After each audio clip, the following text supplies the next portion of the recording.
Hey everybody, what's going on? This is Vonnie. I am going to make a video today talking about the covert narcissist male and their messiness. They have a very messy way of living, and I wanted to dig deeper and go into that and talk about that. I hope everybody's doing well, guys. I know it's a new year and a lot of things are going to take place this year. I know a lot of good things for a lot of people. But, with all this information out here about narcissism, I'm hoping that, everybody's on the right track and stay in no contact. You got to keep them away from you, just to keep your sanity together and just to stay healthy because they're so toxic and so draining. And I hope you guys are doing well, guys. I hope you all are keeping your head above water still, above water. And so I'm going to jump right into it about the covert narcissist male, how messy they are, guys. I want to first cover how they are with other men. Are they really got a way about belittling other men in like a way to like compete with them. If another male has like a family, say the brother of a narcissist, they are going to bring their new supply around because they have to show off the new supply, right? They have to flaunt the new supply around, the different people, right? Because they're on cloud nine. You know how the new supply, they give all that energy, all that love bombing, and they bring it around the new supply around the family members. And if they feel like the new supply has is physically attractive, they try to brush that on the men that they are around. They're like, yeah, she's hot, right? This girl I got is hot. Even though their brothers may have wives or or partners, and they kind of throw it in their face as if that they have something more of a higher quality than they do, than their brother does. It's they kind of really are really disrespectful and unhealthy the way that they view things, and it's very disappointing that they do those type of things to other men. They do a lot of things to women, but they do mess with other men and play little mental games. They know, like I said, like in the example that I just gave, their brothers could have wives and girlfriends or whatever, but they would bring the new supply around, and in the narcissist's mind, they're thinking that, oh, well, she's more attractive than your wife, so even though beauty runs skin deep, and that's how narcissists are.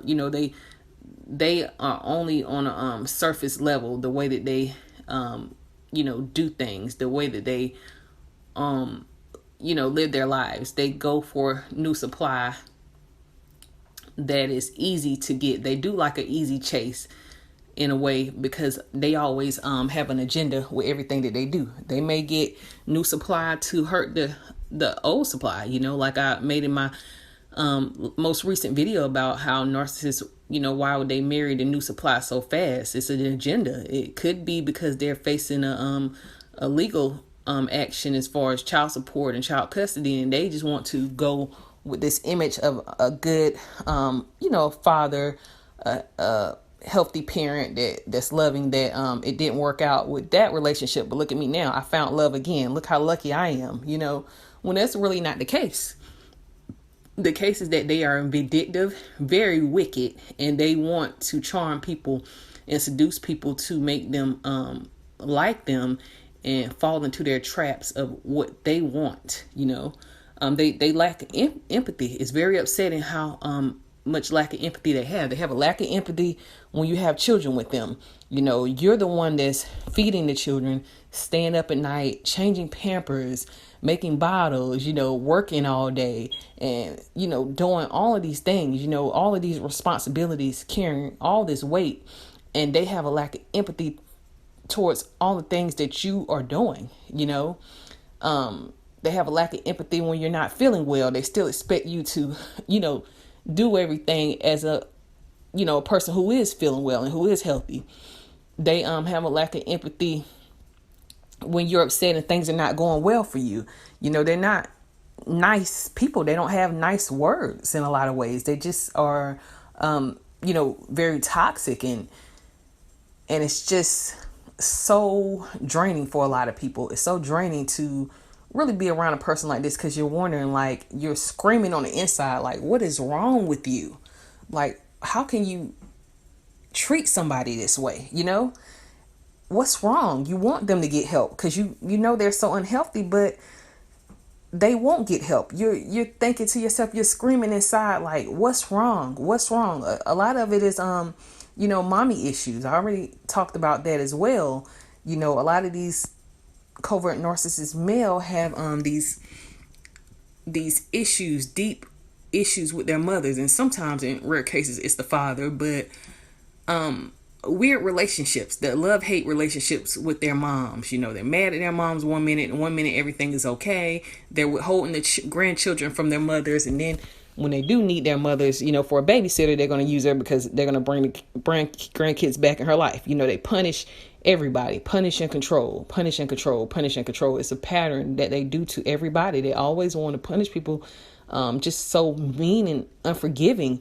And you can tell they're, the way that they keep their lives hidden, that's that covert side to them. They keep a lot of stuff hidden. They only want people to see what they want them to see. So if they bring new supply around family, this is because they are pretty sure that this new supply is where they want them to be at mentally. They have this new supply, they have them brainwashed to the point where they're believing every little single thing the narcissist says, even though things that are red flags right in front of them that seem very weird, and they're not questioning it because they're being love bombed so much. They're blindsided, and the narcissist enjoys this. So they manipulate, control, and use every single person. But again, they have all of these hidden issues with their moms, and they won't solve the issues. They don't never really solve issues. They always run from their issues and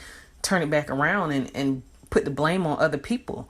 They're so messy. So they'll when a relationship is ended with the ex or with the old supply, as we call it, these issues are not resolved. It's like one issue after the next, after the next, after the next. And most normal people would say, wait a minute, I understand y'all are going through this and going through that, but what about resolving it or trying to, and they'll make it seem like, oh, this person is so crazy, we can't work it out.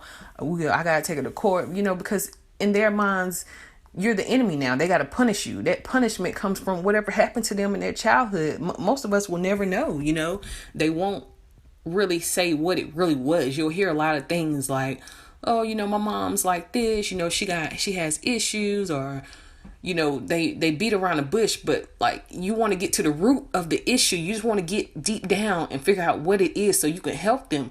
And you want them to be forgiving. You want them to respect you. And the one thing about it is that everybody wants to be respected, but they're so disrespectful towards you, and everybody else. They're so toxic, it's just disturbing to see that they have this lack of empathy and they don't see it themselves. They can't see it, but that's all you get. They drain the energy of others, and you want them to figure out how to resolve their issues in a healthy way, or at least get some help, but they can't get help. They won't get help. They don't see much is wrong. They kind of find a way to get out of getting help, most of them.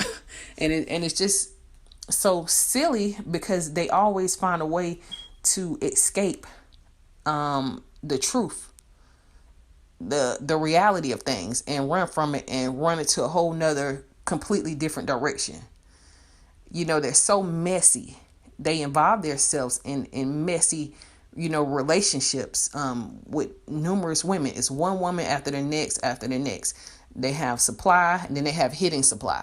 They always on the prowl, real life predators. They always are on the prowl because they know that something is not going to work out in the relationship. They know this beforehand, so they have all this backup, and all these insecurities inside of them. They're always talking to different women, always on dating sites, trying to seduce and charm the woman that works at Walmart to the woman that works at your kid's doctor's office. They're always flirting and trying to be on the lookout for new supply. It's just really interesting the way that they live their lives, though, and they also hide so much of themselves, because a lot of people, even their family members, may know things that go on with them, but they don't really know every little thing that they're doing because they so busy putting the blame on their ex-partner. They're just so messy emotionally, and physically, and they're messy in their relationships, the things that they do. And that's why I believe that they abuse, the females in their lives, because they don't want to lose control. So they reach out by punishing them, being vindictive, and they kind of look at themselves as the judge, the jury, and the executioner, because it's just really controlling side to them that they can't let go. They can't be vulnerable and, trust, so they end up not having respect for people, not knowing how to naturally feel a level of empathy for people. You should know what to say and what not to say. Be considerate of other people's feelings, but they are so toxic and really abusive. And an important part of it, another, direction with this is that, I always say it's important to know what kind of narcissist you're dealing with, because, you got the covert male narcissist, and then you got the malignant male narcissist, who is far much more, physically, they're going to be really physically abusive. I've heard, even with what they say about the dark triad and how obsessive they are. They won't let go, but they'll still have other supply, but still kind of be looking at the old supply and obsessed. But they don't want people to know that they're that obsessed with you. They kind of make it seem like there's issues, there's drama, and they go after you. But people are thinking that you're bringing issues with them. And every survivor that I know, even with people that I've coached before, they're saying that the narcissist literally won't leave them alone. Everybody just wants peace, but these people don't live in peace. They have so much toxic ways with them, but the covert narcissist male, again, really relies on all of that control and that fake facade that they have, and just this not sneaky, but this ego. They always have to be someone in front of everybody else, but behind closed doors, that's when all that cruel nature and that toxic energy goes on to their partner. So they really should fix these issues, really should get counseling and be honest of what happened to them in their childhood. What did their mothers do? What happened? What was it? And try to fix these relationships with their mom, so maybe they can be healthier to their partners. But it will never happen because they don't want to fix it. They don't want to be healthy. They don't want to resolve issues. So they go from one woman to the next woman with unresolved issues over and over again. So that's how messy they are. That's what my take on the the male narcissists, how messy they are. And they're just, oh man, they're so messy. It's just disturbing. So guys, thank you guys so much for watching this video. Y'all subscribe if y'all haven't done so, and like and comment below. Tell me what y'all think about the messy narcissist male in your opinion, guys. So I will talk to you guys later. Bye.